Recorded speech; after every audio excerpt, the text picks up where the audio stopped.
I wasn't supposed to open the door, but when the knocking started at 3 a.m., I did. And now, it won't stop following me. Who the hell is knocking at this hour? The knocking wasn't coming from outside. It was coming from inside the walls.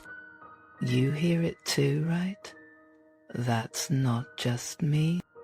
Yeah, I hear it, but that's impossible. There's nothing in there. Then the knocking stopped, and something started scratching. Dude, we need to get out of here, now. Too late. It already knows we're listening. The scratching turned into a voice, a whisper, and it said my name. How does it know my name? Because it's been watching you for years. The walls started cracking. Something was pushing through. Ryan?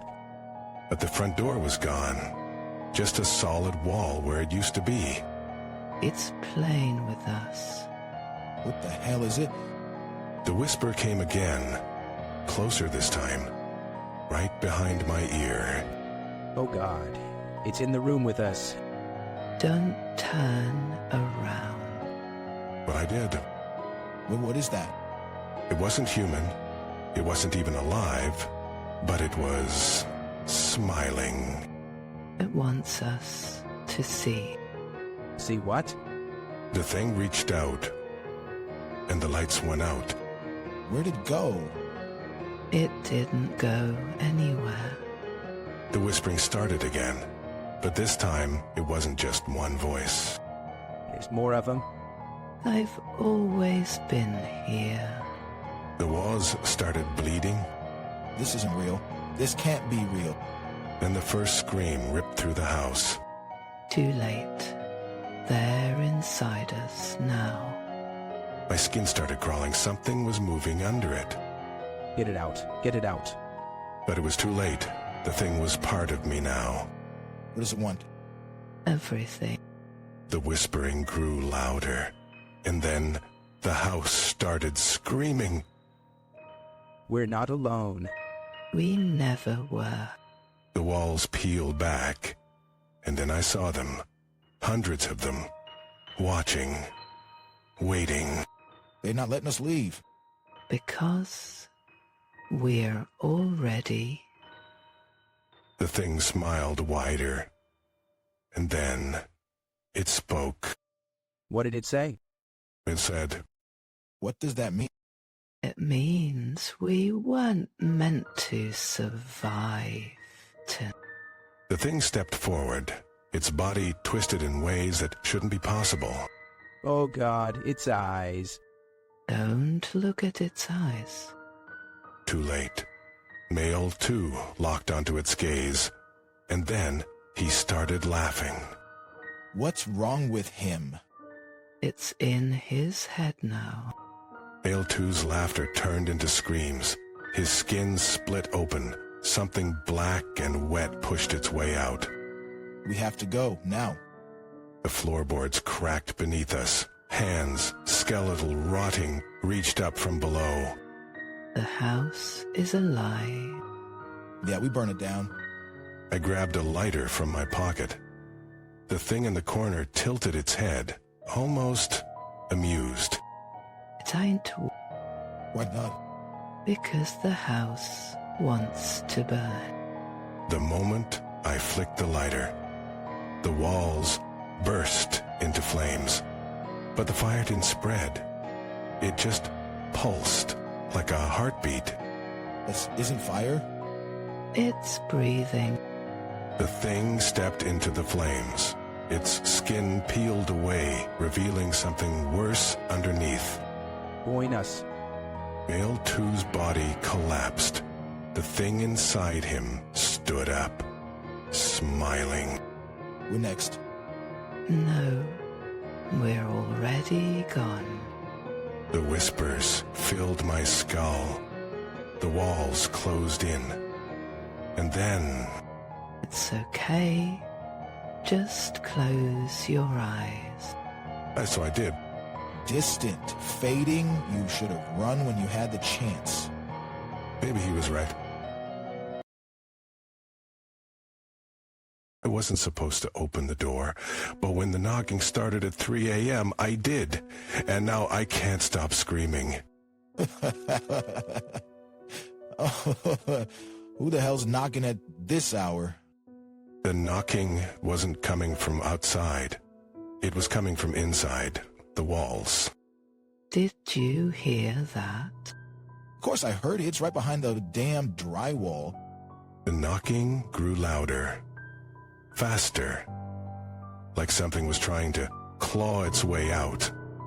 We need to get out of here, now. Too late. The front door just locked itself. The knocking stopped. The house fell silent. Then a single whisper slithered through the air. Let me out. Who said that? The voice didn't come from the walls. It came from inside him. You've been here the whole time. What's wrong with your voice? That's not me. His lips moved, but the words weren't his. He shouldn't have opened the door. Oh God, your eyes. His pupils split open like cracked glass. Something black oozed out. But she didn't, because the thing wearing his face was already behind her. Too slow. Who? The last thing she heard was her own voice echoing back at her from the walls. Please. And then the knocking started again. Mike, stop. But it didn't stop, because the thing wasn't asking to be let out anymore. It was already out. What do you want? Yeah. The lights flickered, shadows stretched too long, too thin, like something was pulling them apart. The windows, they're gone. No glass, no frames, just solid walls where the windows used to be. We're trapped. You were always trapped. Then, the first scream. Not from her, not from him, from the basement. A scream they both recognized. That's my voice. But you're right here. The floorboards creaked. Something was climbing the stairs. Slowly. You should see yourself right now. The doorknob turned, the door opened, and standing there was him. No. The other him smiled. His teeth were black. I've been waiting for you. Which one is real? Does it matter? The air grew thick. The walls pulsed like a living thing. And then, the lights went out completely. Oh God. I can feel something breathing on my neck. A wet, gurgling laugh came from the darkness. Not from Ale2. Not from either of them. From everywhere at once. You've always been here. You just never noticed. A cold hand closed around Fairwone's wrist. She screamed, but the sound cut off like a radio losing signal. What did you do to her? Nothing she didn't want. The lights flickered back on.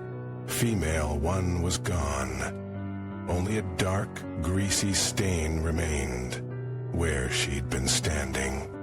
No. Sure.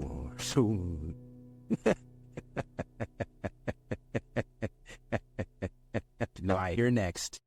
The front door creaked open behind them. Moonlight spilled in, but it wasn't the outside. Just an endless hallway. Stretching. Waiting. Come home. Let me out. Please. Silence. Welcome home. The flame flickered, revealing hundreds of identical doors stretching into the abyss. And behind each one, a faint, familiar scream.